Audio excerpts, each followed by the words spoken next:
This is Leadership Beyond, your community of conversation.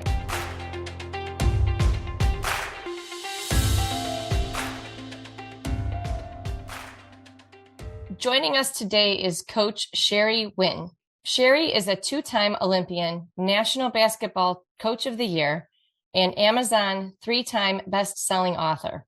She is an in-demand, internationally renowned speaker who frequently speaks for up to 14,000 people at a time, including at companies such as StubHub, Anytime Fitness, New York Life, Edward Jones, and Technicolor. Sherry is known as a leader of leaders and a visionary of visionaries, who has written 5 books, including her newest book titled Winning Leadership: 7 Secrets for Employee Champions and Sales Superstars. What really struck me in listening and talking with Sherry was her determination to find the good in all experiences, and her willingness to be vulnerable in some of her negative experiences and how they were turned to her finding her way, and also in teaching others to find their way. I took so many notes as we talked with Sherry today. And one of the notes that I took was around just grounding relationships and considering all people that you engage with, that the way that they are behaving is and speaking to you is not something that is happening to you, but for you. And I think that's a real easy way for us to keep the perspective on our interactions with others. And maybe we get to show up a little more empathetically because of it. Welcome, Coach Sherry Winn. Good afternoon, Sherry. Thanks for joining us. Oh, I'm thrilled to be here with you guys today. Me too. It's so great to see you. And I hope that you're not tired of telling your Olympic story, because I would really love to hear it from your voice as our opener. Well, it depends on what kind of resilience you want to talk about. But being an Olympian, it's actually easier to get struck by lightning than to be an Olympian. That's the kind of odds that you have. Yeah. And people often say, well, you just born at the right time, the right place, the right DNA kind of thing. Well, no. Everybody has their story. And mine was just a story about resilience. It's, and you could say, oh, well, you practiced hard. Yes. You trained hard. Yes. But it was more than that. I think it was more about, I was in a really deep, dark place. Things were not going well for me in my life. My parents were in a divorce where it was kind of like World War III. I mean, it was not a nice civil divorce. It was very, no matter how I say this, I mean, there were times I was very, very frightened about somebody being injured or hurt in that situation. And then I was at college and I didn't know who I was. I mean, I was trying to figure out my sexuality. I was trying to figure out, what was my religion, my spirituality. Am I going to drink? Am I not going to drink? Am I going to do drugs? Am I not going to do all those things? And then to add to that, when I was a sophomore in college, things didn't work out with the team. And the coach brought me to the locker room and she said, I want you to talk to the team. And she looked at the team and said, tell Sherry what you think about her. And they just unloaded. I know it wasn't a very smart thing to do, but they unloaded on me, and I was in such a low place with such low self-esteem that I quit. I didn't know what else to do. And then I went on a binge drinking for about several weeks. And when I got out of that, a friend of mine just said, hey, you should play this sport called team handball. I go, I have no idea what that is. And it's a sport like water polo on land or soccer using the hands or whatever. And I watched it and I go, all right, I'm in. And that was my, start into the sport that I played in 2 Olympics in. And, now what I learned from that, going back to resilience, what I learned from that was I'd always wanted to be an Olympian. And if that's what you want, you just have to have faith that when a door shuts, it's because it needs to be shut so the right one can open. How do you pull yourself out, though, when you're at such a low? I mean, I feel like, yes, like we intuitively, we know we have to be positive and we have to tell ourselves these things, and right, like you flip the script and all of that. But when you're so low, yeah, how do you do it? How do you really do it? Well, I didn't back then. I wasn't very good at it. Yeah. Drinking's not Yeah. drinking's not the answer. Don't do That's how not to that. do it. So yeah. But since then I learned, I mean, and so there's many things that I learned. And one of them is that every day you have to fill your cup. I mean, it's just so important that Oh, every day you do things to fill your cup so that you have reserves, so that when life offers you these other challenges, and it will always, that mhm. you're ready.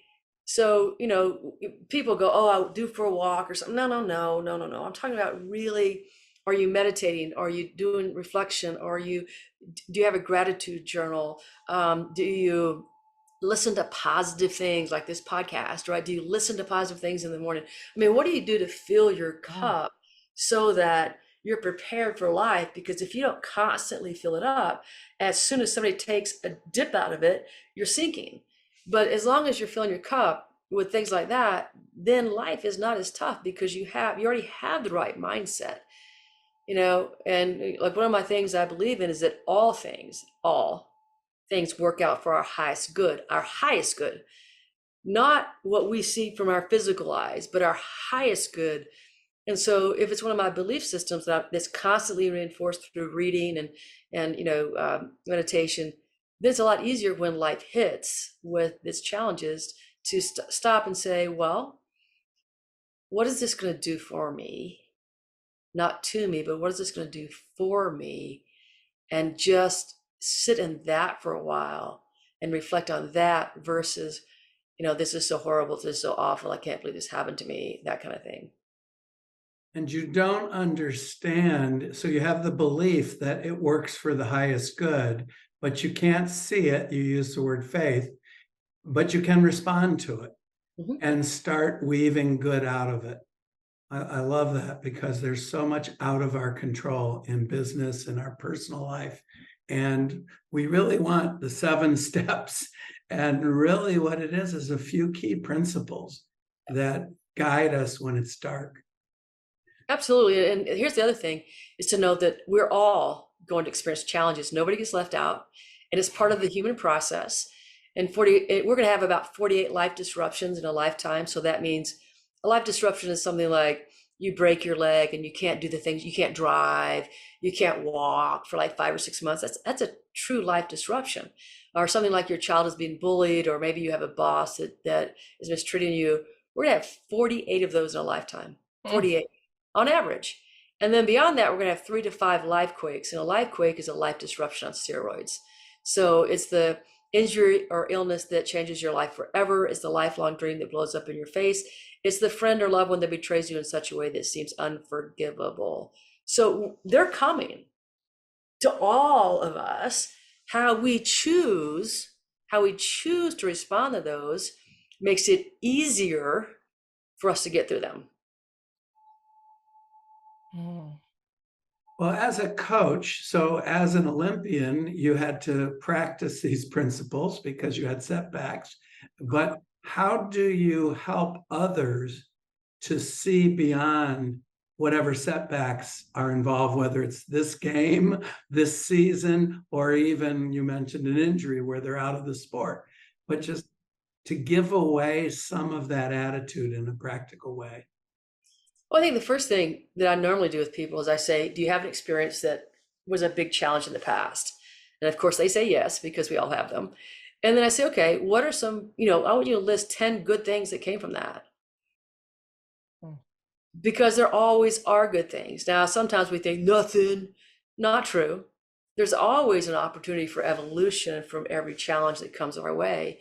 And so if they could just get tuned into the fact that we can evolve from a setback, that it is an opportunity, in fact. And I even like to say it's an adventure, because everything that we have comes as a challenge. It's truly an adventure of ours. We can enter that into the idea that this is an adventure, it's a journey, it's something that's going to be really cool when we're at the other side of it.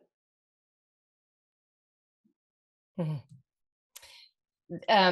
I'm thinking of, so coaching and building, what are your thoughts on, I'm sure that you've got stories from, well, the one coach that told everybody to tell you what they think, and other stories of just leaders who don't get it. Mhm. and being on the receiving end of that. Mhm. Coaches, teachers, leaders, these are tend to be people that we're looking up to, for one, either because we have to or because we genuinely do, because of their positional Mhm. influence, and they're just leading us down the wrong way. Mm. And really what we need is to find a new leader, to find a new source to build us back up. How talk a little bit, if you've got a story to share, having done that and found a different path Mhm. against that adversity. Mhm. Well, I think the first thing that I talk to people about is the Q-tip philosophy. So quit taking it personal. So when somebody's speaking to you, it's not about you. It's never about you. It's about their own lifetime of experiences. And so when we sit back and reflect, and we all know, look, 48 life disruptions, 3 to 5 life quakes, we've all been through them.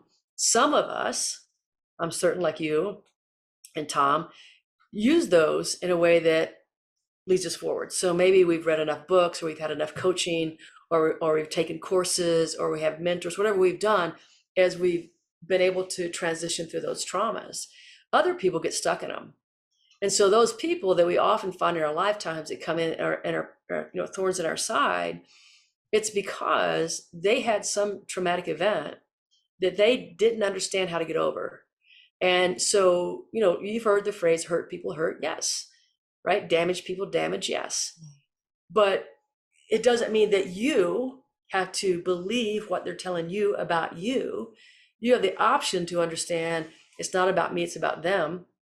It's one of my favorite things to teach people. I say this is my secret phrase, is when somebody's being demeaning, demoralizing, or destructive, I always go, it's not about me, it's about you. It's not about me, it's about you. That's silent, by the way. It's never out loud. It's silent. Unless It's you want to silent. start a fight. Yeah, it's silent. But if you know that to be true, and it is, because we can only speak from our own lifetime of experiences, then you distance yourself from what they're saying and telling you. And that eases, right? That eases some of that feeling, and then you can have a conversation without being defensive. And that really helps because you're not in that defensive mode and you don't feel like you're being attacked. And so then you can, if you're not being defensive, then you can think clearly and perhaps have better questions around that person, or ask better questions, or lead them down a path when you're not being angry. Yeah. You mentioned gratitude, and what you're reminding me now of is also forgiveness. And Mm. in recovery, they say the resentment is as much as a killer as the drink or the drugs. And so if someone wronged you, they really wronged you. But if you keep playing the tape, you're wronging yourself. And Yeah, sometimes people are cursing at their dead parents, yeah. and their parents might have done things wrong, but it's not very constructive. But Right. talk about the importance of, let's just say you forgot your own Q-tip belief and you took it personally. How do Mhm. you forgive and how do you let go so you don't carry baggage that doesn't belong to you? And Tom, that's such a great question. And I think that a lot of people go, well, I forgave him. I'm like, nope. No, you didn't. The thing is that you have to really, truly believe that people don't do things to you. They do things for you. And so by changing that one preposition, if you can think about, how is this person helping me? What are they uncovering about me that needs to be Mm. healed, that needs to be moved forward? Or what lesson are they teaching me? So instead of going, what they did, to me, just that simple, prepositional phrase change, what did they do for me? And so when you practice that, you start seeing, oh, well, this was a great lesson for me. Oh, look what I learned from this. Oh, like this really helped me to step up my game. This helped me to emerge as somebody better because I went through this experience. I think when you can honestly do that, and really honestly do it, you have to think about it differently, because we're so good at being in the victim mode. They Mhm. hurt me. They did this to me, and so a victim is anybody who blames outside events, circumstances, or people for why they are who they are. Well, when we're in that, and many of us live there, and I do it, I play that game occasionally, then we're gonna, then we're gonna be mad. But if we really recognize that we have the opportunity to grow from whatever somebody brings to us, then it's easier to get beyond those things that occurred to us. It truly is. I always say my mom is my best teacher. So in order to receive the learning, you have to let go of the being right or the being the victim. And sometimes Absolutely. the receiving can cause you to let go, even though you're still clinging to it. Absolutely. Absolutely, Tom. I love it. Those wonderful words. I'm hearing kind of three tenets as we've gone through this. One is the need to fill the cup, and to do that, it requires that pause, that meditation, some kind of Mhm. quiet time, Mhm. right, in whatever way is meaningful to you. Right. And I think it's the notion of empathy, of trying to really see where is somebody coming from and understand that person's position, Mhm. rather than honing in on maybe what's being said or the actions being done, but where are they coming from, Mhm. gaining some of that empathy and understanding. And then the third piece is, I've heard you say learn Mhm. many times. So what are you learning Mhm. from it? So talk a little bit more about just that value of continuing to learn, to shape those situations so that you're learning. Right. So, you know, one of the things in order to I think to get the most out of life is to be a lifelong learner, right? And people call it the growth mindset, whatever you want to call it, but it's really being open to the idea that you can always grow. There's always another lesson. There's always something to unravel about yourself or about other people. I'm so busy unraveling my own stuff. I don't have time to unravel, like I can't worry about other people's stuff. I mean, until we're coaching and I'm coaching them, but I mean, just on the day-to-day basis, I can't judge this person or judge that person or I, me, but that's part of this unconditional, unwavering belief that there's more. There's always another level to ourselves. Like I used to think I knew what love was. Now I'm like tapping into the edge of what it really means. What does that mean to unconditionally love yourself? And how many people actually do that? Because we're so condemning and judgmental of ourselves. Well, if we live in that space, how can we love and accept other people? It's just almost impossible, right? So Mhm. this idea of continual learning is just looking for that. What is that golden nugget that comes from that? Where do I go from there? Like the situation I was talking to you about, my coach and taking me in the locker room and letting people unleash on me. Well, I learned that was horrible. That was a horrible experience, for me. And so with my teams, as I grew up, we we set ground rules for conflict resolution. We talked about those. How could we engage one another? What was the real reason for, if we're going to sit down to conflict, the number one rule was that we understood that this was about finding a solution. It's not about winning the debate. And that promoted greater team unity from our teams and helped my teams be really successful. So when I look back at that, it was not very fun in the moment, but years later, it served me. It served me for 23 years as a head basketball coach and for the last 11 years as, a leadership consultant. That served me. I mean, think about that. One incident has then evolved into 33 years of being able to serve other people. Mhm. Yeah, I get the picture of somebody who's weaving all her experiences into a tapestry that's better as a whole cloth. And some of the individual threads she might not have chosen, but they make it rich. That's beautiful. It really does. I love the way you phrase things, Tom. You have a great way of phrasing Well, things. So thank thank you. you. That's the Oh, he's picture so I came up poetic. with. Yes, he is, isn't he? He does. He's got a gift in that.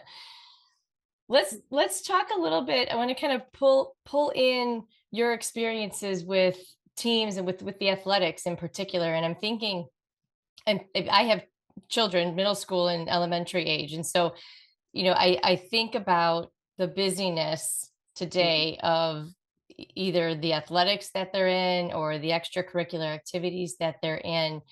And I think as parents, there's a lot of times this struggle of school comes first, right? I learned that, everything was school comes first, sit down, do your homework. You've got to do this first. And all that other stuff is bonus, Right. but really you need to learn. Right. And, and now as parents, we run our kids all over the place, and they're very busy little people. Mhm. And they don't have a lot of downtime, and yet I see so much value in those athletics or the extracurricular activities that far surpass the classroom. Let's say a little bit about But your thoughts before on you that. answer that, I interrupted her intentionally because I want her to brag to Coach Sherry about her daughter's athletics before she answers the question about the busyness. Go ahead and brag about that, Adrian. Yeah, my sixth grader is a competitive gymnast. Woohoo! So yeah, so she's been since she was 4. She's been a gymnast, and so she's gotten to the optionals level now. So Nice. but she's Fun. 16 hours in the gym Oh yeah. on top of It's So school the and busyness piano, and question is good. I'm going to let it go yeah. the way it was So it's a going, but I real just question. wanted you to It's a personal celebrate question, but that. I think others would benefit from it. Yeah. right. And so I think that, again, you have the opportunity to learn, and that comes from, it's not just, it's twofold. One is your leader, your coach has to do a great job of explaining how, what you're learning today can be a lifelong tool, Mhm. right? And so when I was a basketball coach, I'd always relay what we were learning today on the court. What was that going to do for you in your future? And I think that's important for coaches to do, because not every kid's going to get it. They can't just connect the dots, you Mhm. know? Right. And so if you connect them for them, they can understand that. As an athlete, you can always see things like, what does it take? Responsibility. What does discipline take? What does it mean to do the things I'm supposed to do when I'm supposed to do them? What does it mean to be that person who is willing to give up everything for a dream? What does that feel like? What does that look like? How important is it to get along with my teammates? And what does that do for me as I learn this connection with other people? What does that do for me? And so there's a lot of lessons that can be learned through athletics. And what I thought as a basketball coach, I was like, look, the reality was very few players of mine were going to go on, right? And so 4 years of teaching them to play offense and defense, dribble, pass, or whatever, they were never going to use that again in their lives, Mhm. ever. But what they could learn was all the things that we taught them. And we intentionally taught them skills, so that 20 years later, I get, text messages and Facebook and emails from former players who say, oh my gosh, coach, thank you for teaching me to focus on the controllable factors. That's been such a big thing in my life. Hmm. Or, I really appreciate the fact that you taught us how to resolve conflicts, because now my husband and I use that every day. Those things are essential. It's the same things that I teach people now when I'm doing, when I go into businesses and help them with their leadership and help them grow their leadership teams. It's the same exact kind of things. You have to be intentional about teaching and explain how that benefits the people that you're teaching. Yeah. Yeah, I think that the schools are getting better at introducing more of what used to be called the softer side, and right, like not the hard math and science and history. But what I've witnessed in the camaraderie that my daughter has with her teammates is far exceeds anything that she will learn in the classroom. And I'm so impressed at the get back up and do it. Like there's 4 events in gymnastics. She'll bomb one, Yeah. and to me, I'd be like, that's it. Check out. I'm done. I'm done for the day. This is terrible. Right? Nope. Off she goes to the next. It's like brush it off. Next event, right? Come out, take a breath, get back in there and do it. And that she'll take for life. Absolutely. I I mean, the hope. ability to overcome Yeah. that, you could say mishap, you can call it failure, whatever you want to call it, but that ability to overcome the moment is critical, because so many people that I know, they have a long gap between the mistake and the recovery, this gap is really far. And in between that, they're beating themselves up. Talk about lack of self-forgiveness, right? They're beating themselves up. And while they're beating themselves up, they're mean to other people. They're capable of moving forward. They're in the problem instead of in the solution. And so when you're an athlete, you've learned that you can't hang out here. You've got to get like right here. That gap has to be the event and then the next, right? It's got to be so close to moving forward. You cannot stay. You cannot spend, especially a gymnast or any athlete, you cannot spend time beating yourself up. You've got to let that go to the next, to get to the next opportunity. And maybe there's time for it later, right? There's time for that reflection, going back to that reflection, what, the recovery that Brian Sykes talked about, right? Like that, where's the lesson to be learned and the thing, but you're not doing that on the sideline. I think the key thing there is shortening the cycle. Yeah.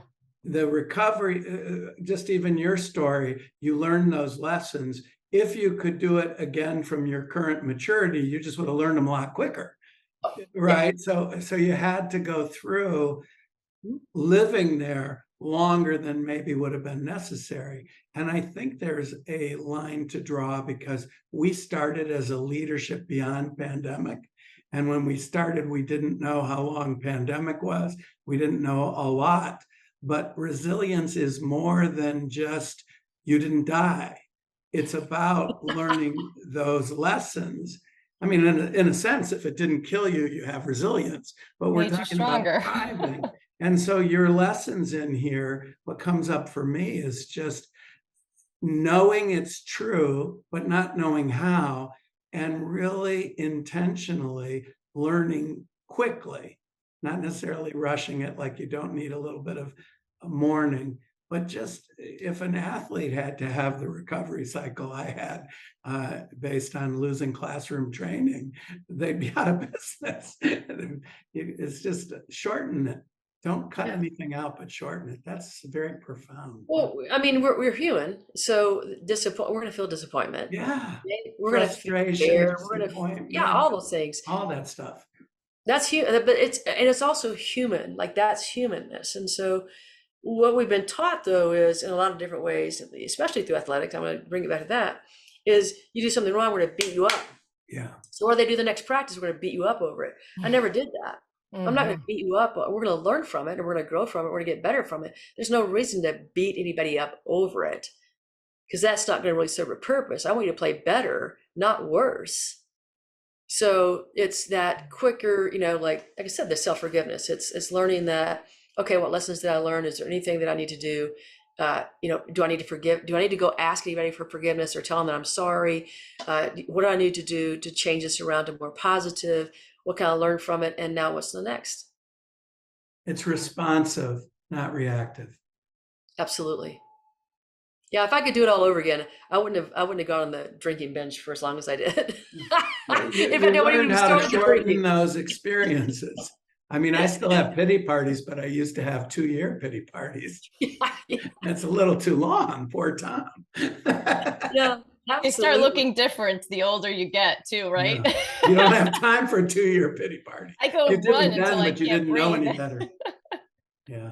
Absolutely not. That's so funny. Yeah, but we all get there, and I think part of the thing again is I teach my coaching clients and the people that I work for in companies and organizations is, look, we're human, and so let's start with that, and then let's start with what can we do? What are we gonna? We make a mistake. Okay, boom, great. Like, all right, we're human. So number one, we're human. Number two, what are we gonna do about it? Like, let's not sit in it. Let's learn from it and grow from it and celebrate the growth from that. I mean, celebrate the growth, but staying stuck in it, it's not, and then beating people up over it is not helpful. It's just and then the cycle repeats anyway, so it doesn't get to the next level. So we're human, and together we can be better humans. Absolutely. Thank you so much for joining that, us. Tom. It's exhilarating. Oh, it's fun. I enjoy this. This is great. Yeah. Thank you for joining us. I appreciate you guys. Thank you. Thank you for listening to the Leadership Beyond podcast. We hope you benefited from this conversation as much as we have. We invite you to join our community of conversation. Subscribe to our podcast on iTunes, Spotify, or wherever you listen to podcasts. Don't forget to sign up at aleadershipbeyond.com for free materials and updates. That's aleadershipbeyond.com. Join us in 2 weeks for our next episode.